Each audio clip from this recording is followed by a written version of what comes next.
bienvenue dans la saison 3.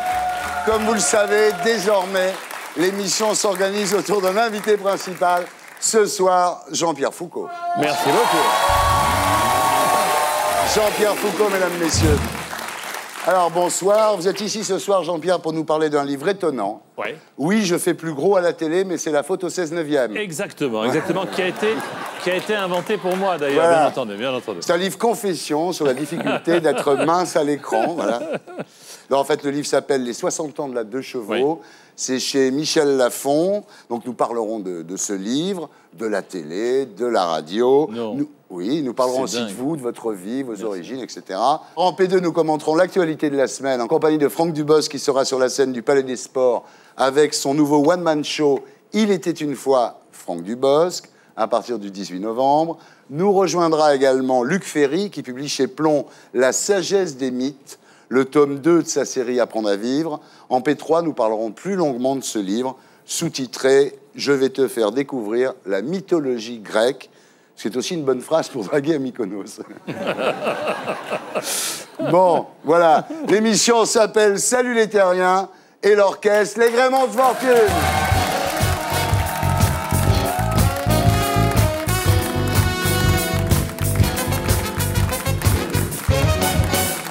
Alors Jean-Pierre, on a plein de points communs tous les deux. On est du Midi d'abord. Exact. On fait le même boulot.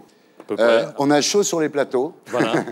Sauf que là, aujourd'hui, voilà. la ventile est que pour vous. Voilà. Et alors... Mais ça va. J'ai laqué la mèche pour éviter qu'elle ne...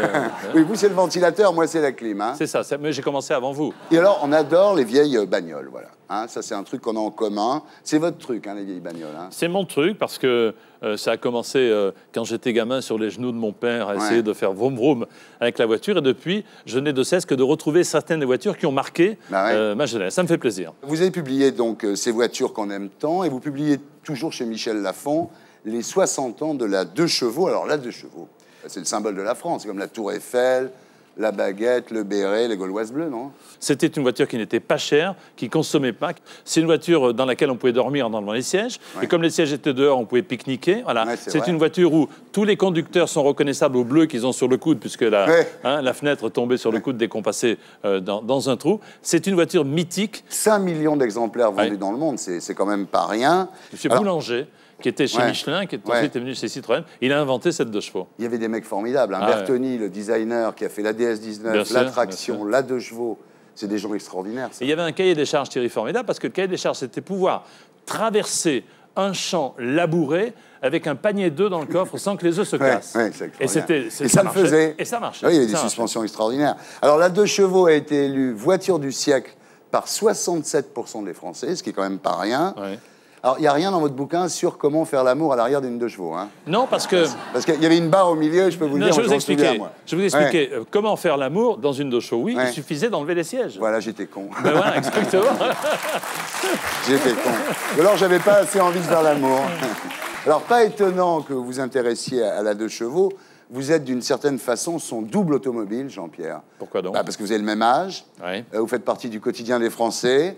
Et vous êtes insubmersible. C'est-à-dire que quand on essaye de renverser une 2 chevaux, c'est impossible, vous le savez. C'est impossible. Elle fait comme ça, mais elle revient toujours. On ne peut pas renverser une 2 chevaux. On pourrait renverser Jean-Pierre Foucault, mais est-ce que c'est intéressant? Non, franchement. Personne ne veut faire ça. Je vous remercie. Alors, est-ce que, comme la 2 chevaux, il faut vous pousser au cul pour démarrer, non? Alors, merci, mais c'est une erreur, parce qu'on ne peut pas démarrer en poussant une 2 chevaux. Ah bon? Puisque c'était un embrayage centrifuge, et donc en mettant une vitesse, vous ne pouviez pas démarrer, il fallait automatiquement la faire démarrer ou à la manivelle ou au démarreur. Comme la 2 chevaux, vous avez une longue carrière, vous êtes professionnel, vous êtes chaleureux, vous êtes cultivé sans la ramener. Luc Ferry, tout à l'heure, aurait préféré avoir Michel Foucault, mais je suis désolé, ce n'est que moi. Et alors, quand vous avez essayé de faire du talk show, où il y a quand même plus de moquerie, de mauvaise foi, de férocité, vous n'étiez pas trop dans le basket? On a fait une expérience, oui, il y a quelques années, en deuxième partie de soirée. Je me suis régalé, mais les téléspectateurs ne m'ont pas reconnu. Là. Certains bousculent les invités, moi je les câline. Jusque-là, je ne vous bouscule pas beaucoup. Hein. Non. Mais je me défends. Alors, vous avez beaucoup de boulot à TF1. Il y a Qui veut gagner des millions qui risque de recommencer. Ce n'est pas encore réglé, mais ça va arriver de toute façon. Il y a un prime avec Coé, qui s'appelle Les idées reçues. Tout à fait. Il y a Miss France. Oui, qui vous embrasse. Qui m'embrasse. ainsi que Geneviève. C'est surtout Geneviève qui vous embrasse. Geneviève qui m'aime, Vous savez que France 2 a décidé de réagir. Le soir des Miss France, ils vont faire Miss Téléthon. Elle est hard, celle-là. Bien. Est-ce que vous êtes d'accord pour l'interdiction de candidates qui ont bu du lait concentré sans verre? Alors, Jean-Pierre, récemment, non. Sur le plateau de Plus Clair, vous avez réagi assez violemment à un reportage où on demandait à Étienne Moujotte si vous étiez le prochain sur la liste à devoir quitter TF1. Et vous avez trouvé la question profondément scandaleuse. Ouais. Et surtout, l'emploi du mot « liste », vous l'avez trouvé particulièrement déplacé. Est-ce que votre réaction n'a pas été un petit peu excessive, Jean-Pierre? Certainement pas. Certainement pas. J'ai eu un problème personnel grave. Malgré ce problème personnel grave, j'ai accepté de venir pour tenir mon engagement à Plus Clair. On va interroger mon ami Étienne Moujotte, qui était mon patron, qui ne l'est plus, pour savoir si je suis sur éventuellement une liste d'une maison qui ne dirige plus. C'est quand même une forme de journalisme que je trouve particulière. Maintenant, que certains, à Plus Clair par exemple, dans cette maison, imaginent qu'on puisse faire des listes avec délectation, mettre des noms, les listes, les prochains. Je partirai quand il faudra que je parte, quand je le souhaiterai, ou quand les gens de TF1 me le demanderont. Bien sûr. Comme dans toute entreprise. C'est donc le mot liste qui vous a choqué?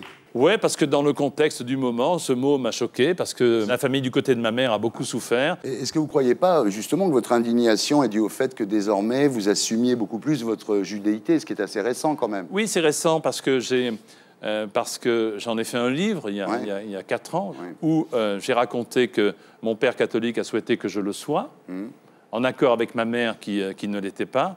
Pourquoi? Parce qu'elle a souffert pendant la guerre, parce que toute sa famille est partie contre sa volonté, bien entendu, et surtout n'est pas revenue. Que lorsqu'elle est partie, malheureusement, il y a quelques jours, ma mère, j'ai reçu des témoignages de sympathie des gens qui l'ont connue, et notamment une dame m'a dit, quand elle me parlait de sa religion, elle en parlait à voix basse.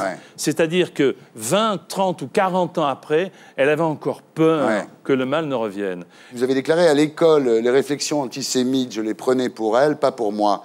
Maintenant, je les prends de plein fouet. C'est cela qui a changé. Donc effectivement, ça tombe à un moment où votre mère est décédée, je crois qu'on peut le dire.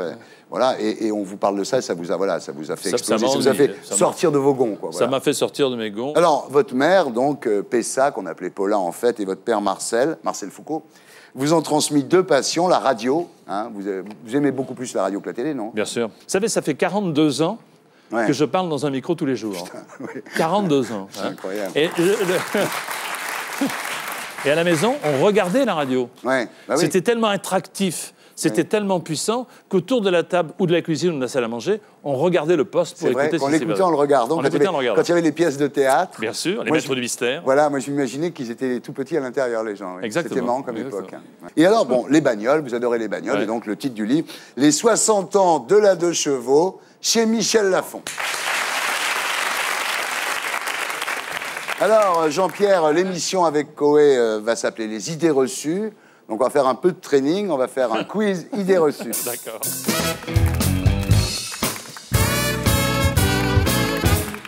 Alors, vous me dites idées reçues ou pas reçues, hein? Coé est un con, idées reçues ou pas reçues? Idées reçues. Ah, idées reçues. Ah ouais, idées reçues. TF1 est de droite. Idée reçue. Quand vous regardez un journal de TF1 ou quand vous regardez un journal de France 2, vous pouvez voir la différence? Oui. Très bien, ben c'est vous. Oui. Surtout quand je regarde Jean-Pierre Pernaut. Il y a une sale ambiance à TF1 en ce moment à cause des audiences. Idée reçue ou pas reçue? Je pense qu'on y travaille. Je préfère avoir les problèmes de TF1 que ceux du service public. Oui. Eh oui. Eh oui.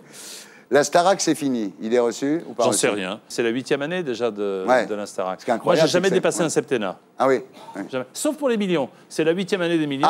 Sinon, je n'ai fait que des septennats. Thierry Ardisson est un macho obsédé sexuel. Ah, vrai.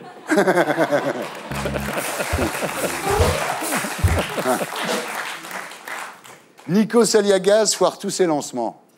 Jean-Pierre, mais oui. Mais parce que vous regardez avec un œil retors. Idée reçue. Idée reçue, ah d'accord. Il faut coucher pour faire de la télé. Bien sûr, bien sûr, bien sûr.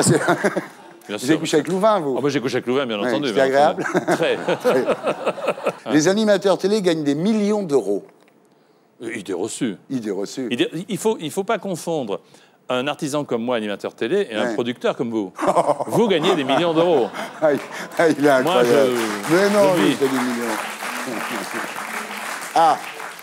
Les Marseillais achètent les matchs de foot. C'est une honte de dire des choses pareilles. Ah bon, d'accord. On n'a même pas le droit de le dire. Peut-être parce qu'il semblerait que ce serait, j'emploie le conditionnel, produit une petite fois. Ouais, mais c'est tout. C'est tout, bien entendu.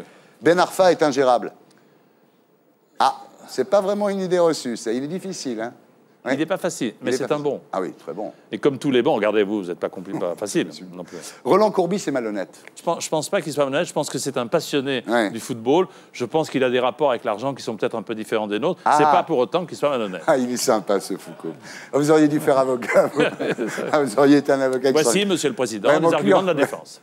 Bon, Sarkozy contrôle les médias. Idée reçue ou pas? Idée reçue. Si vous comparez à ce qui se passait à la fin des années 60, c'est quand même le jour et la nuit. Monsieur Perfit, qui savait exactement les titres du journal et le traitement du 20h, et qui avait son téléphone relié au patron de la télévision, je pense que ça, franchement, c'est du passé. Oui, mais enfin, au moins on le savait. Est-ce que maintenant, c'est pas plus souterrain et pas plus, non? Très honnêtement, je n'y crois pas. La drogue, c'est mal. Idée reçue ou pas? Alors pour moi, c'est mal. Peut-être que pour vous, c'est bien. Non, pour moi, c'est pas bien. Mais... Non, mais vous avez jamais pris de drogue? Jamais. Non, mais attendez. Regardez-moi bien dans les yeux, jamais. Non, mais vous avez bien pris un petit pétard à Monaco? Jamais, jamais un petit pétard à Monaco. Alors, ça peut vous paraître désuet. Bah oui, parce que vous êtes d'une génération qui en a beaucoup fumé. Ça peut vous paraître vieux jeu, mais moi, j'avais pas le temps de fumer, je travaillais déjà. Et j'avais pas besoin de fumer pour travailler. Ah oui. J'avais des idées. Donc vous n'avez jamais pris de drogue? Non. Jamais d'aventure homosexuelle? Non. Vous avez encore pas mal de trucs à découvrir, Jean-Pierre? J'ai encore pas mal de trucs à découvrir, mais je compte sur vous pour me faire Mais on va y aller tout de suite, pendant la pub. Jean-Pierre Foucault est heureux. Idée reçue ou pas? Jean-Pierre Foucault est un homme heureux. Ben voilà. Comme vous le savez, en P2, nous recevons de nouveaux invités pour commenter avec nous l'actualité de la semaine. Et on commence avec Franck Dubosc. Bravo. Franck Dubosc. Eh oui, vous connaissez Jean-Pierre Foucault? De nom. Oh, je le connais de nom. Je vous ai vu déjà à la télé, je vous admire beaucoup. Oui, beaucoup. vous, j'imagine, Jean-Pierre. Monsieur Dubosc a été très désagréable il y a 30 minutes avec moi. Ah oui. Il y a plus que 30 minutes, parce que c'était avant que tu commences à te faire maquiller. Il y a 2h30. C'était très, très long. Alors, j'ai dit Franck Dubosc, bonsoir. Peut-être aurais-je dû dire, comme pour Prince, Love Symbol, bonsoir. Je vous aurais pas forcé à le dire, mais c'est bien, ça me plaît.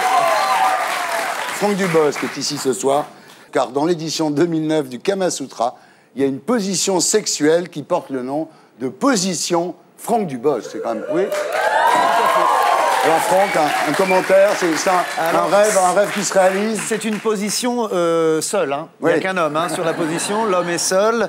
L'homme est dans la position de Jean-Pierre, seul à attendre. Si vous permettez, j'en sais quelque chose, puisque le père de Foucault, c'était la position du missionnaire.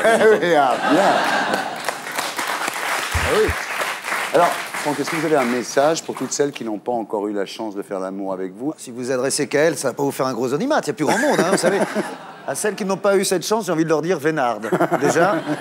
Non, je vais leur dire, je suis désolé, mais je suis pris. Donc oui, c'est vrai. Ah oui. Là, ça fait 3 ans, là. Hein. Ouais, donc 2 ans et demi. Donc là il se trouve qu'elles vont attendre encore longtemps, je crois. C'est du sérieux, là? Ouais. Ah ouais? Ouais.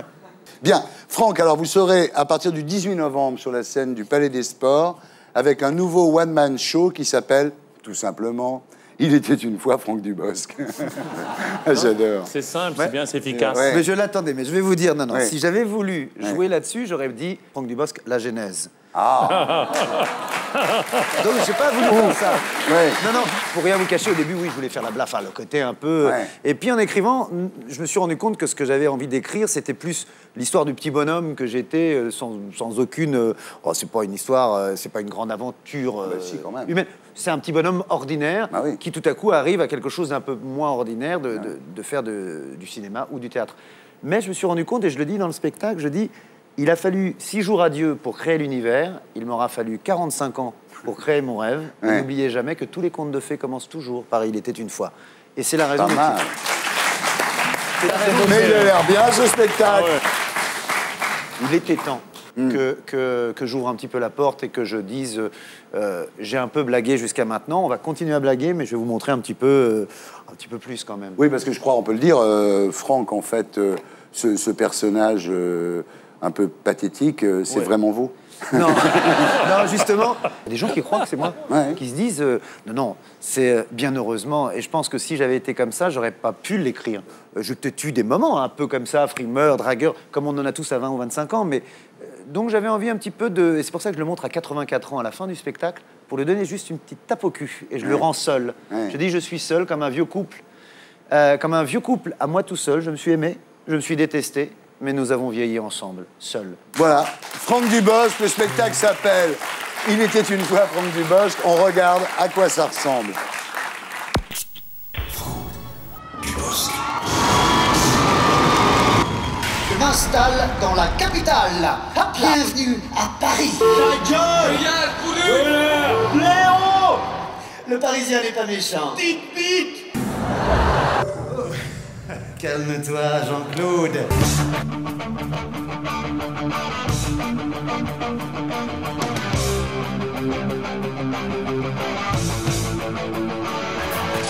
années qui ont suivi, Jean-Claude et moi, nous sommes devenus des mercenaires de l'amour.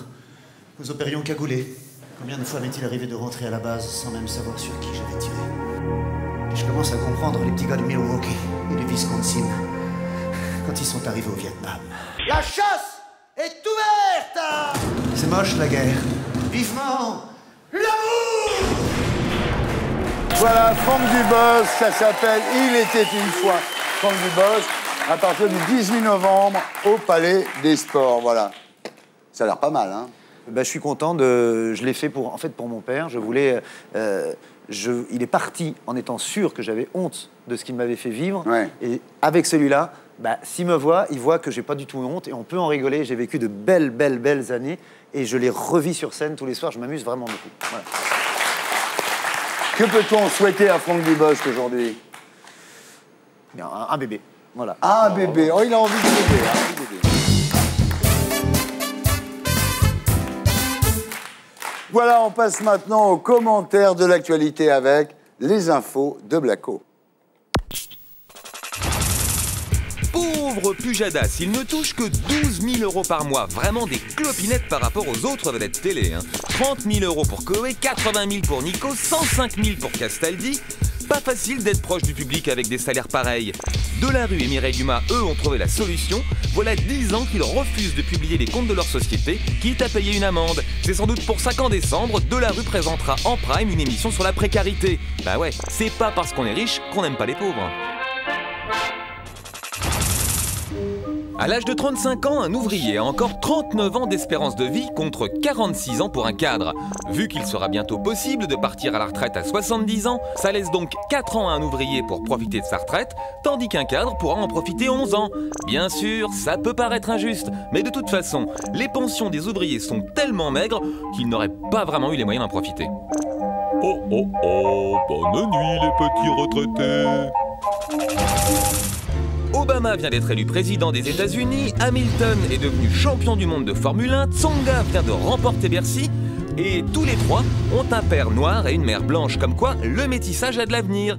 Et pendant ce temps-là, en France, notre ministre de l'Identité nationale, Brice Hortefeux, organise à Vichy une conférence européenne sur l'immigration, pour mieux fermer nos frontières et empêcher le métissage. Voilà, c'était les infos de Blacko. Mise en image de Julien Grappe. Voilà. Alors, Luc Ferry nous a rejoint. Luc Ferry, bonsoir. Bonjour, chers amis. Alors, vous connaissez Jean-Pierre Foucault, vous connaissez Franck Dubosc. Faites gaffe, on tombe vite amoureux avec Dubosc. Hein. C'est ce que prétend ma femme, hélas. Et voilà. Elle vous a tout dit. Non, elle dit qu'elle vous aime bien, c'est curieux, mais... Luc, vous nous avez rejoint pour commenter l'actualité de la semaine. Ensuite, en P3, nous parlerons de votre nouveau livre, le tome 2 de la série Apprendre à vivre, qui s'appelle La sagesse des mythes et qui est toujours publié chez Plon. On découvre dans ce livre que bien avant vous, BHL, Glucksmann, les philosophes ont toujours eu les cheveux longs. Et j'ai appris que Socrate avait des couettes. C'est vrai? Oui, il dormait sous des couettes. On apprend aussi qu'à l'époque, on ne disait pas nique ta mère, on disait Oedipe. Hein. Bon, allez, on passe aux infos de Blacko. donc le salaire des animateurs. Je vous ai vu un peu tiquer quand on a dit 105 000 € par mois pour Benjamin Castaldi. Vous pensez qu'il ne les vaut pas? Non, c'est pas ça, je croyais que c'était une blague. Mais il les vaut peut-être, mais je pensais que c'était des faux chiffres pour faire réagir. Mais non, c'est vrai. Ouais, c'est un vrai chiffre, oui. Et vous, c'est pareil, c'est ça? Non, moi, c'est 20 000. C'est déjà trop, remarque, mais roupie. Non, alors Jean-Pierre, vous allez nous dire que vous, de toute façon, vous êtes un artisan, petit artisan, un pauvre animateur, que c'est les producteurs qui se bourrent les fouilles. Et en plus, nous ne sommes même pas dans le hit parade. Alors... Non. En revanche, vous êtes dans le hit parade des animateurs préférés des Français. Vous êtes numéro 1. Bah oui. Ah non, je suis pas numéro 1. Si. Bah, c'est une bonne nouvelle. Pas mal, quand même. Ce putain de classement dans lequel je ne suis pas, connard. Ça mérite une petite augmentation, l'artisan. Oui, c'est exact. Bon, alors, la retraite à 70 ans. Alors, donc, c'est une loi qui permet de travailler jusqu'à 70 ans. Jusque-là, rien d'extraordinaire. Mais évidemment, la gauche a peur que, en fait, ça soit le premier pas vers la retraite à 70 ans. Tant que c'est une liberté, c'est formidable. Ouais. Si ça devient une obligation, c'est l'enfer, évidemment. Mais tant que c'est une liberté, pourquoi pas? Ça dépend des métiers, évidemment. Mais moi, j'observe une chose, c'est que plus je vieillis, plus l'âge de la retraite recule. Oui, c'est un peu ça qui est fâcheux. Quoi, mais... En fait, Fillon a eu l'idée en voyant Drucker. Moi, j'ai la chance de faire un métier qui me plaît, qui n'est pas pénible, au sens propre du terme. Je conçois aisément qu'il y en a qui rêvent de la retraite à 60 ans. Et c'est normal. C'est exactement comme pour les 35 heures. C'est-à-dire que les 35 heures, évidemment, nous, on s'en fout, mais quand vous travaillez dans une fabrique de poissons surgelés, 35 heures, c'est déjà long. Il y a des gens qui pourraient travailler jusqu'à 70 ans par plaisir, mais d'autres qui se seraient par obligation parce que leur retraite est trop faible. Là, ça devient plus difficile. Parce qu'ils profiteront donc jamais d'au moins un petit moment de repos, de détente avec ce qu'ils ont accumulé. Quoi. Le camarade a totalement raison. Ce qui fait que le vrai sujet, c'est l'âge à partir duquel on atteint une retraite à taux plein. Ouais. Mais à quel âge faut-il prendre sa retraite? C'est ça la question. Quand on commence à aimer Julien Lepers. Donc on ne peut pas se passer des chiffres et des lettres.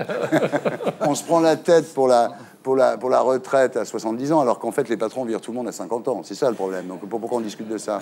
Mais oui, c'est un des vrais sujets. C'est qu'il y a beaucoup de gens qui aimeraient continuer à travailler et qui se retrouvent en effet chômage technique à 52, 53 ans. Et c'est une véritable catastrophe parce qu'après, ils ne peuvent généralement rien retrouver. Et on a le taux d'emploi de ce qu'on appelle les seniors, c'est-à-dire vous et moi, le moins élevé... Aussi, hein. Non, mais je ne voulais pas le vexer. Non, mais si, merde. On a le taux d'emploi des seniors le moins élevé d'Europe. D'où ce projet, en effet, de laisser les gens travailler quand ils le veulent un peu plus longtemps. Ce qui n'est pas idiot, quand même. Bien, alors on continue le commentaire de l'actualité avec les infos de Blacko 2. Le programme d'Obama pour changer le monde tient en 3 mots. Yes, we can. Oui, nous pouvons. Comme promesse électorale, il n'y a pas plus simple, c'est la solution à tous les problèmes. Sortir du bourbier irakien? Yes, we can. Sortir de la crise? Yes, we can. Relancer l'économie? Yes, we can. Bien sûr, ça paraît impossible. Mais l'impossible, c'est justement sa spécialité à Obama. C'était impossible qu'il batte Hillary. Il l'a fait. Impossible qu'un noir soit élu président. Il a été élu, alors c'est impossible qu'Obama ne nous déçoive pas, mais pourquoi pas? L'avantage avec le programme d'Obama, c'est qu'il est tellement flou que tout le monde s'y retrouve. Selon Sarkozy, il incarne la rupture. Selon Ségolène, sa victoire est celle de la fraternité. Quant à Bayrou, il y voit la preuve qu'un outsider peut gagner les présidentielles. Alors, qui ressemble le plus à Obama? Eh ben, il y a bien Christiane Taubira, mais depuis qu'elle a fait 2,32% au présidentiel en 2002, on n'entend plus trop parler d'elle. En tout cas, l'effet Obama, c'est vraiment magique. Selon un sondage, 80% des Français se disent prêts à voter pour un noir en 2012. Fini le racisme. Enfin, ça dépend avec qui. Parce que quand il s'agit de voter pour un asiatique, le chiffre tombe à 72%.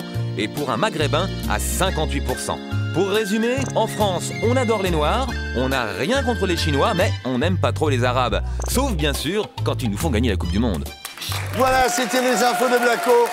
Mise en image de Julien Grappe. Alors, mercredi matin, tout le monde s'est réveillé de très bonne humeur avec Obama. Un big up pour Obama.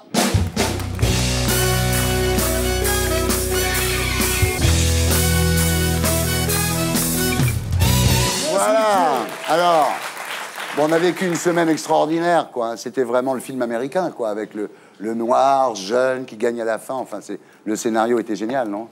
Moi, je lisais dans la presse cette semaine beaucoup de gens qui disent oui, c'est le résultat de la politique de discrimination positive. C'est exactement l'inverse, parce que c'est exactement le contraire de ce qui se passe dans un gouvernement où on va mettre des gens au titre de la diversité par la volonté du président. Là, il est élu. Et il est élu parce que, d'abord et avant tout, il a été le meilleur candidat démocrate. Et en plus, il a fait un discours sur le racisme et qui était un discours totalement républicain où il n'a jamais revendiqué le moins d'avantages, ou d'ailleurs le moins d'inconvénients, évidemment, au fait d'être noir. Et évidemment, en même temps, ça règle quand même une question absolument inimaginable, que le président des États-Unis, l'homme le plus puissant et le plus regardé du monde, soit un noir. Ça va quand même changer les choses. Et en termes d'image, ça va tout changer. Et comme l'image, c'est presque tout, je pense que ça va avoir un effet absolument formidable. C'est le rêve américain qui revient. C'était extraordinaire, non? Quand j'ai vu Jackson pleurer dans la foule, j'étais au bord des larmes. Oui, tout le monde. Il y a plein de copains qui m'ont dit, j'étais les larmes aux yeux devant ma télévision. C'était vraiment un moment d'histoire. Nous-mêmes, on n'aurait jamais... Je parle des Français, là, ils m'ont fait un sondage, mais... Est-ce qu'on n'aurait jamais voté pour un noir? Je suis sûr que non. La dernière noire qui s'est présentée, c'est Christiane Taubira. Elle a fait 2,2. Mais c'est pas parce qu'elle était noire qu'elle a fait 2,2 non plus. Non.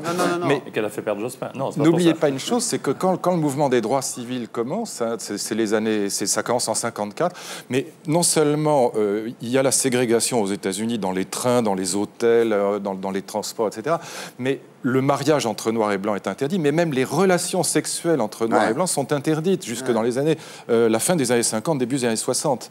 Et donc là, on voit à quel point la distance franchie est absolument abyssale. Il n'y a que les États-Unis qui sont capables de faire ça. N'oublions pas que chez nous, pendant de longues années, le deuxième personnage de l'État, c'était Gaston Monnerville. Le président du Sénat, du temps du général de Gaulle, absolument. C'est vrai, Gaston Monnerville, tout à fait.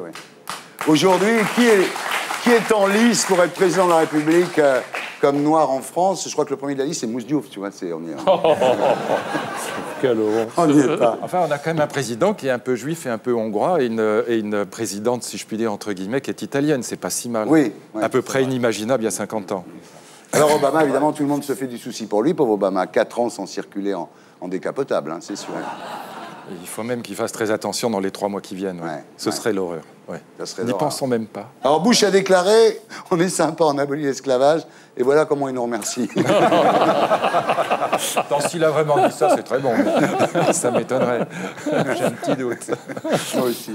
Barack Obama, premier président noir des États-Unis, mais avant lui, il y a quand même eu d'autres noirs dans d'autres domaines. On va voir si vous les connaissez. On va faire un quiz premier noir.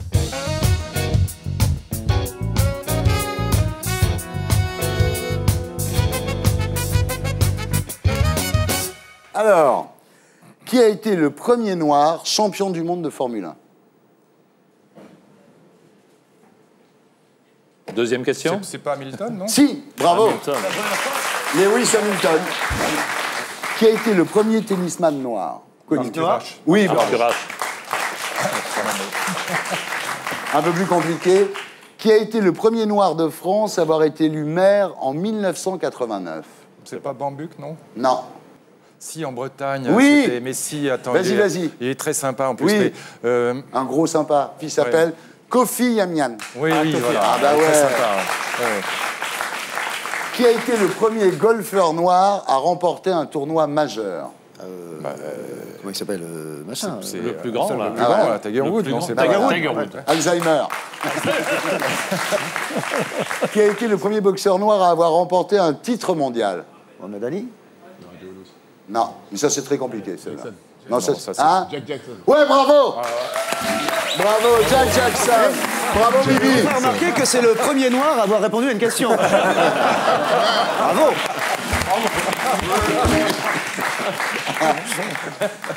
Qui est le premier noir au classement des personnalités préférées des Français? Yannick. Yannick, Bah, évidemment. bien sûr. La première noire Miss America. Ça, je sais pas. Non, personne ne sait ça. Tu sais pas? Vanessa quelque chose, non? Oui. Ah oui, Putain, ils sont Vanessa. trop forts. Vanessa Williams. Bravo. Oh là là. On peut être premier qu'une seule fois. Hein. Non, on peut être premier qu'une seule fois. Là, il est déjà... Oui, au deuxième mandat, déjà, lui. Qui a été le premier noir à être devenu blanc? Michael Jackson. Bravo. Michael Jackson. D'abord, la première femme noire à avoir obtenu un Oscar? Non, c'est Ali Berry. Ali Berry, bravo. Ah oui, c'est pas vieux. Le premier noir à avoir accédé au poste de chef d'état-major des armées américaines. Colin Powell. Colin Powell, absolument. Le premier noir à la tête d'un journal télévisé en France. Bah oui, c'est Harry Rosenbach. Harry, hein. Le premier noir à avoir été ami avec Jean-Marie Le Pen. Ah, ben nous le connaissons tous. Voilà. C'est Dieudonné. Dieudonné, voilà. Alors, on va voir si vous avez bien suivi l'actualité de la semaine. On passe au champion de l'actu.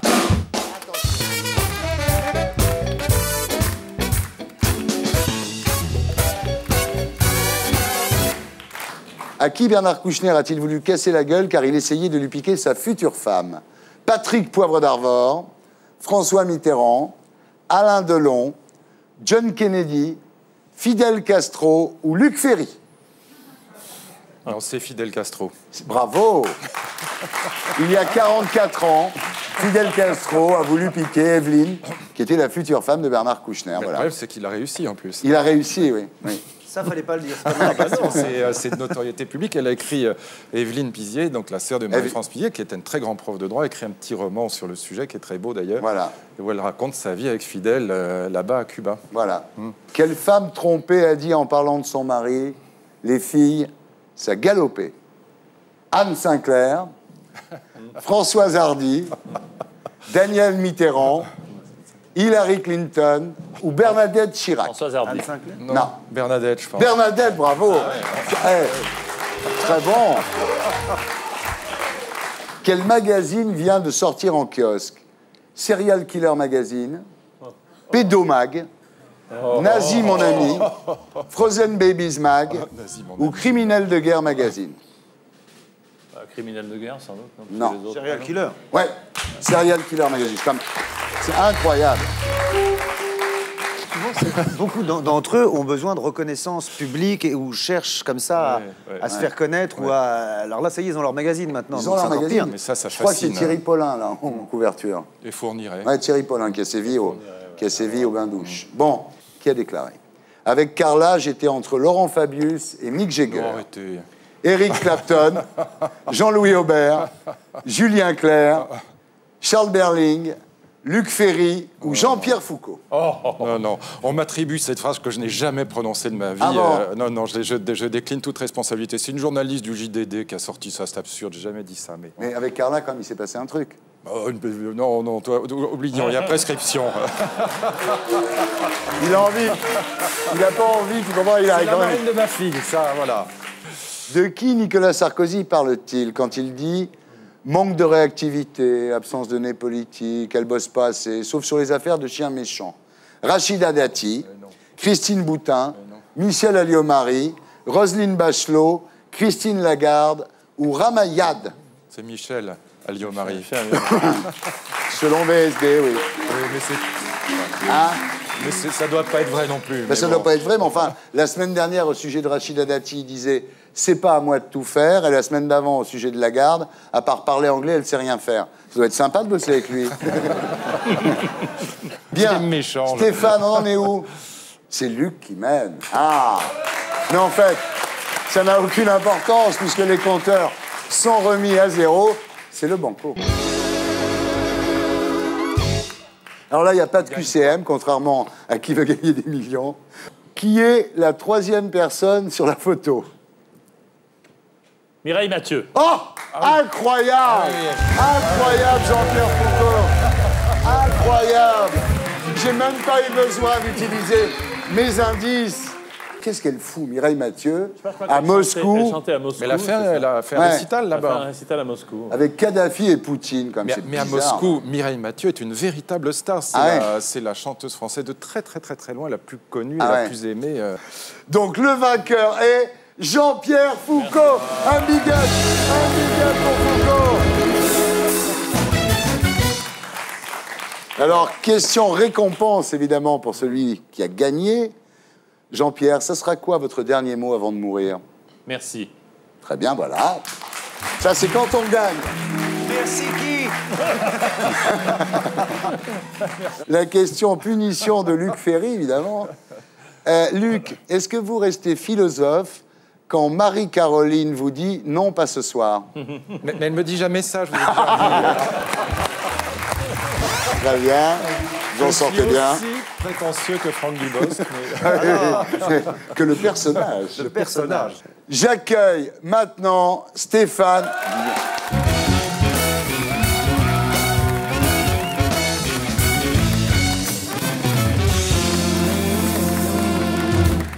Bonsoir Stéphane. Bonsoir Thierry. Tout va bien? Bonsoir, bonsoir, tout va mieux. Allez, bonne semaine. Maintenant, la semaine de Stéphane.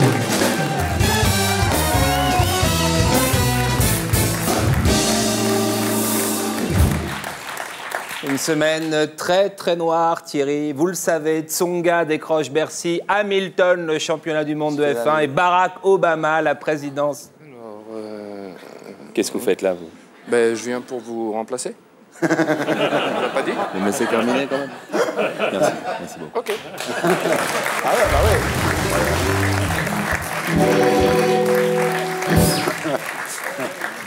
Ils nous ont tout pris. Bah oui, mais il y a des blancs partout, il faudrait bien que ça change tout ça.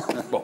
En France, le dernier noir à avoir brisé un tabou, c'est Harry Roselmalk pour la présentation du 20h. Et encore, hein, que les week-ends. Un noir toute la semaine, non, on n'est pas prêt. On n'est pas prêt. Non. En France, un seul noir est au gouvernement, c'est Ramayad, secrétaire d'État. Ministre, non, on n'est pas prêt non plus.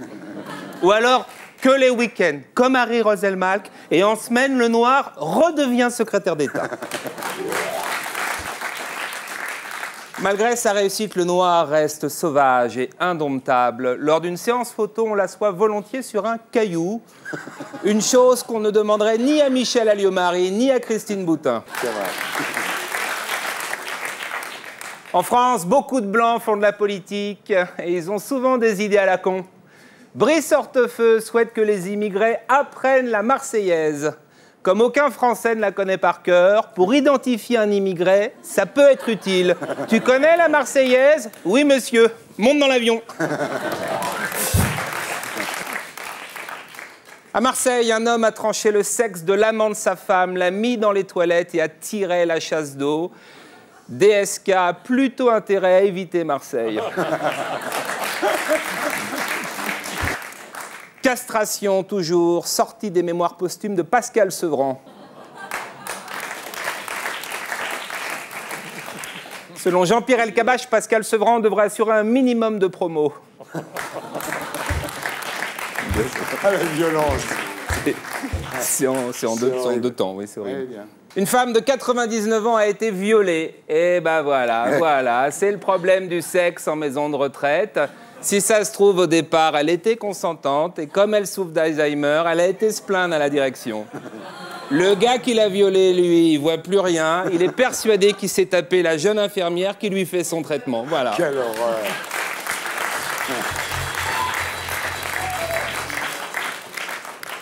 Après les fauteuils chinois, des chaussures provoquent de graves allergies. Etam retire tous les modèles de 7 bottes. C'est con, hein? Tu t'offres des bottes de salope et tu finis avec des béquilles.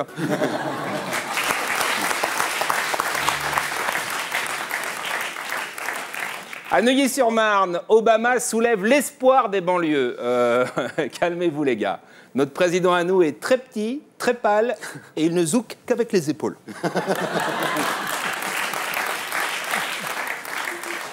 À ce propos, Cohn-Bendit déclare « Sarkozy, c'est Lucchini à l'Élysée ». Il y a 2-3 différences quand même.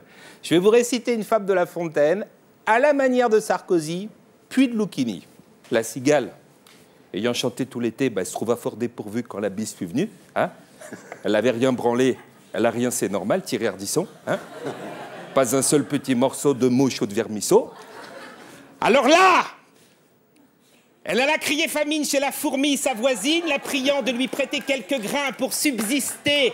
Jusqu'à la saison nouvelle, je vous paierai, lui dit-elle avant l'août. Foi d'animal, intérêt et principal, la fourmi n'est pas prêteuse, c'est là son moindre défaut. Que faisiez-vous au temps chaud? Dit-elle à cette emprunteuse. Bah, nuit et jour. À tout venant, je chantais, vous déplaise, hein? J'ai rien fait, Thierry Ardisson, et maintenant j'attends que le gouvernement me tende la main. Bah, moi, je dis que c'est pas comme ça que ça se passe. Vous chantiez J'en suis Fortez, bah dansez maintenant. Et là, c'est énorme, Thierry. Le gouvernement n'aidera que ceux qui veulent bien s'en donner la peine. Le copinage, les passe-droits, les privilèges, tout ça, c'est fini. On récompense le mérite. C'est génial. À demain, merci. Ouais, Stéphane Dian, bravo. Comme vous le savez, en P3, nous recevons l'auteur d'un essai, d'un document, d'un témoignage ce soir, Luc Ferry. Luc Ferry, rebonsoir. Quand vous publiez La sagesse des mythes, le tome 2 de Apprendre à vivre, toujours chez Plon. Alors, le premier tome, c'est quand même vendu à 600 000 exemplaires. C'est un bon business, hein. Ça fait de la thune, quand même, non? Non, ça permet d'être libre. Ah oui, ça permet d'être libre, ouais. Ah oui, c'est pour ça que vous n'avez pas besoin d'être au gouvernement, finalement. Voilà, c'est un peu l'idée, oui. Alors, d'abord, vous montrez à quel point tous ces mythes sont présents dans la vie de tous les jours à travers des expressions. Alors, c'est incroyable quand on fait la liste. Le talon d'Achille, le taureau par les cornes, toucher le pactole, la boîte de Pandore, Sisyphe, évidemment, jouer les Cassandres. Un train peut en cacher un autre. C'est ça, un bon chat vaut mieux que de gros rats. Non, c'est pas dedans. Non, il y a vraiment une série d'expressions qui sont restées dans le langage courant et dont on a oublié la plupart du temps de l'origine, et je raconte dans le livre d'où elles viennent. Voilà. Alors, vous ajoutez quand même que ces mythes ne sont pas que des contes et légendes, ils sont surtout des leçons de sagesse, hein, et ils permettent d'atteindre ce qu'on appelle la vie bonne, c'est-à-dire l'harmonie avec le cosmos. Oui, parce que quand on achète aujourd'hui un petit livre de contes et légendes qui raconte les grands moments de la mythologie grecque, les grands mythes grecs, on a l'impression que c'est une collection d'histoires fantastiques, d'historiettes, bon, plus ou moins marrantes, et en fait, c'est pas ça. Il y a une histoire au début de la mythologie, puisque ça commence en gros au 8e siècle avant Jésus-Christ, qui vous donne l'idée de ce que c'est que les mythes grecs. C'est l'histoire d'Ulysse, évidemment. L'histoire d'Ulysse, il y a un moment... Ulysse et Calypso ? Voilà. Il y a un moment que je raconte au tout début du livre, quand Ulysse, donc il a gagné la guerre de Troie. Il a gagné la guerre de Troie, vous vous souvenez, en introduisant ce cheval qui est bourré de soldats à l'intérieur de la ville de Troie. Lui, c'est un Grec, évidemment. Il a battu les Troyens. Et après, il veut rentrer chez lui. Chez lui, ça s'appelle Ithaque, c'est sa ville. Il y a son palais, il y a sa femme Pénélope, il y a son fils Télémaque, qui veut à tout prix les retrouver. Il va mettre 10 ans à rentrer chez lui. La guerre de Troie a duré 10 ans. Et il y a un moment où il s'arrête sur une île d'une divinité qui s'appelle Calypso. En grec, Calypsos, Kaluptein, c'est celle qui cache. Elle va cacher Ulysse pendant 7 ans sur son île. Pourquoi ? Parce qu'elle tombe raide dingue de lui, elle est folle amoureuse de lui, elle est ravissantissime, elle a une île qui est sublime, qui est hors du monde, c'est un paradis, il y a des rivières d'eau fraîche, il y a des cochons gras, il y a des langoustes, il y a des petites nymphètes qui s'occupent des amants. C'est où cet endroit Il passe, justement, vous allez voir, il est hélas hors du monde, mais tous les soirs, Ulysse pleure parce qu'il veut rentrer chez lui. Alors au bout de 7 ans, pour des raisons que je ne vous raconte pas, Zeus donne l'ordre à Calypso de laisser Ulysse rentrer chez lui. Et Calypso, comme elle est folle amoureuse d'Ulysse, elle essaye de le garder. Qu'est-ce qu'elle lui propose pour le garder ? Comme c'est un mortel, c'est un humain comme vous et moi, elle lui dit « Si tu restes avec moi, je te donnerai l'immortalité et la jeunesse éternelle. » Et Ulysse refuse. Et pourquoi il refuse ? Parce que, et ça donne le sens des mythes grecs. Oui. Il refuse parce qu'il pense qu'une vie de mortel réussie est préférable à une vie d'immortel raté. Au fond, il n'est pas chrétien, si je puis dire. Il pense que le but de la vie humaine, c'est pas de gagner l'immortalité. Le but de la vie humaine, c'est de rejoindre l'harmonie avec l'ordre cosmique, de rejoindre son lieu naturel dans le monde. Et même si on meurt, c'est pas grave. Il vaut mieux mourir, tant pis, mais avoir une vie bonne avant, plutôt que d'avoir une vie mauvaise et immortelle, une vie délocalisée dans un endroit qu'on ne connaît pas et avec une femme qu'on n'aime pas vraiment, même si elle est très belle. À sa place, j'aurais choisi les deux. Non, mais il ne pouvait pas choisir les deux. Et ça veut dire une chose, c'est qu'au fond, les Grecs avaient l'idée qu'il fallait trouver une sagesse laïque, c'est-à-dire une sagesse sans Dieu, finalement. Au fond, répondre à la question de la vie bonne sans passer par la foi, sans passer par les dieux, et en se débrouillant soi-même, en acceptant la mort, c'est-à-dire la condition humaine. Mais c'est votre démarche, d'ailleurs, qui est de dire comment trouver des solutions qui ne soient pas religieuses, et c'est votre démarche de spiritualité laïque. Exactement, c'est ça l'idée qui me c'est-à-dire passionne, trouver des solutions sans être obligé de croire en Dieu. Et comme nous sommes un peu moins croyants qu'avant, et pour beaucoup d'entre nous, même plus du tout croyants, la question de la vie bonne pour les mortels, qui était la question centrale des mythes grecs, est une question qui, encore une fois, nous parle directement aujourd'hui, malgré les 2000 ans de distance par rapport à, ou 2000 ou 3000 ans même par rapport à l'origine de ces mythes. Et alors, la phrase qui est inscrite au fronton du temple de Delphes, connais-toi toi-même. Oui. Et en fait, c'est pas du tout l'introspection, contrairement à ce qu'on pourrait croire. En fait, connais-toi toi-même, c'est efforce-toi de savoir où est ta place dans le cosmos. Exactement, ça n'a rien à voir avec la psychanalyse, ça a à voir avec l'idée que, au fond, le grand péché des humains pour les Grecs, c'est ce qu'ils appellent l'hubris, c'est-à-dire la démesure. Et la démesure, c'est quand on refuse l'ordre du monde, l'ordre cosmique, un petit peu, si on voulait prendre un exemple aujourd'hui, ce serait ce que reprocheraient les écologistes au monde moderne, c'est un monde de l'hubris, de la démesure, un monde qui ne respecte pas les lieux naturels.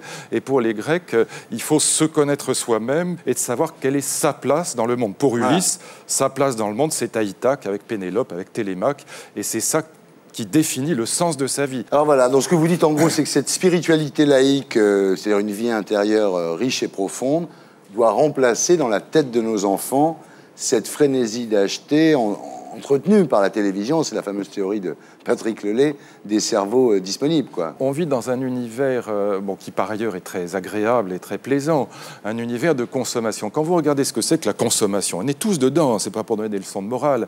Un consommateur, c'est comme un drogué. Un drogué, c'est quelqu'un qui augmente les doses et rapproche les prises, et c'est la définition d'un client idéal d'un supermarché. Et donc, quand on veut contrebalancer ça dans l'esprit de nos enfants, parce que ça les fragilise énormément, cette logique de l'addiction, souvent dans les cours d'instruction civique, on pense qu'il faut leur donner l'esprit critique. Mais ce n'est pas ça le but du jeu, à mon avis. C'est plutôt de leur offrir la chance de découvrir les grandes œuvres, c'est-à-dire ces petits mondes qui permettent d'habiter un petit peu ailleurs que dans l'univers de la consommation. Puis quand on revient dans le monde réel, on est un peu moins bête et surtout on est un peu plus distancié par rapport à cette logique de la consommation qui est quand même assez inquiétant. Quand vous offrez des cadeaux à Noël, vous voyez une chose qui est absolument évidente dans toutes les familles, c'est que quand les enfants ont ouvert le cadeau, on a retiré les rubans et le papier, 2 jours après, quelquefois 2 heures après, le truc est dans un coin et on s'en fout intégralement. Si vous voulez faire des vrais cadeaux à vos enfants, c'est pas les objets de consommation qu'il faut leur offrir, c'est des cadeaux qui restent pour la vie entière. Donc, ce que vous conseillez en fait, c'est d'offrir le livre de Luc Ferry à Noël. Revenons à la société de consommation. Non, mais chez moi, le problème ne se pose pas. Les cadeaux à Noël, c'est le Père Noël qui les fait, donc je ne décide pas du tout de ce qui se passe. Alors, Luc Ferry, vous avez du succès, mais vous n'avez pas que des amis. Non. Vous avez vu le livre de Shifter qui est sorti, qui s'appelle Le Bluff éthique. Vous l'avez lu, ce bouquin? Non, mais enfin, je sais qu'il existe. Voilà, donc il dit qu'en fait, vous êtes un charlatan, que vous êtes un marchand de potions magiques sans effet, mais que c'est rentable pour vous.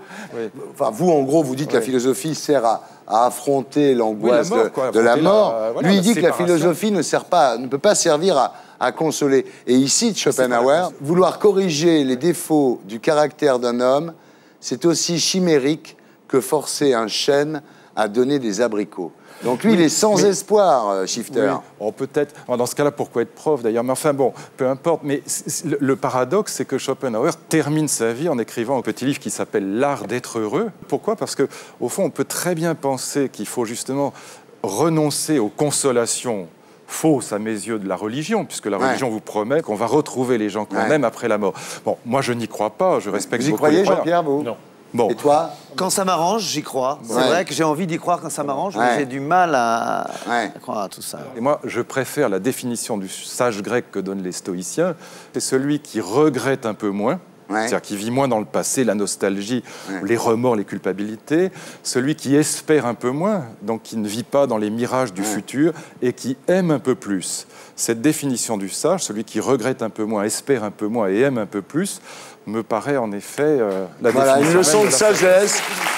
Une leçon de sagesse sur Canal+, face aux journaux télévisés qui nous amènent toute la frénésie du monde, voilà. C'est passionnant quand même. Mais c'est génial, non mais lui, c'est pour ça que ça se vend. Parce qu'il arrive à bien expliquer, lui. C'est le prof de philo que t'aimais bien. C'est celui qui comprend ce qu'il dit, quoi. Non mais c'est ça, je revois tous mes cours de philo, je dis pourquoi j'ai pas compris tout ça. La philo par Ferry, c'est sûr, c'est plus sympa. Je vous assure, c'est absolument... Enfin, honnêtement, ces mythes grecs, qui sont, quand on les prend vraiment dans les versions originelles et qu'on comprend véritablement le sens qu'ils essayent d'apporter aux humains, c'est absolument génial. Avec tout ça dans un dîner, t'emballes. Même Franck Dubosc ne peut rien faire. Avec ça dans un dîner avec une femme en face, tout ça, t'emballes à la fin, t'es sûr que t'as tout dans le... Ça m'est arrivé, mais on m'a pas donné des yeux comme les vôtres. Il est obligé d'avoir autre chose. Je parle d'un mythe grec dans mon spectacle, je parle de mes vacances à Mykonos. Oui. Qui est un autre mythe grec. C'est vrai, je raconte, j'ai 20 ans, je pars à Mykonos et je repars en me disant j'ai 20 ans et c'est mes premières vacances en solo et si je dois me faire prendre, ça sera en photo. Et ben voilà, c'est le mot de la fin. Merci. Merci, c'est le mot de la fin, voilà. C'était Salut les Terriens avec Luc Ferry pour La sagesse des mythes chez Plomb. Jean-Pierre Foucault, merci Jean-Pierre. Les 60 ans de la 2 chevaux, ça c'est vraiment... C'est Michel Lafon, on adore les vieilles bagnoles. Franck Dubosc, il était une fois Franck Dubosc à partir du 18 novembre au Palais des Sports. Et puis le DVD de Disco aussi, pour ceux qui ne l'ont pas vu au cinéma, de Fabien Antoniente. Voilà, je vous laisse en compagnie de mes amis de Groland. À la semaine prochaine. Salut les Terriens.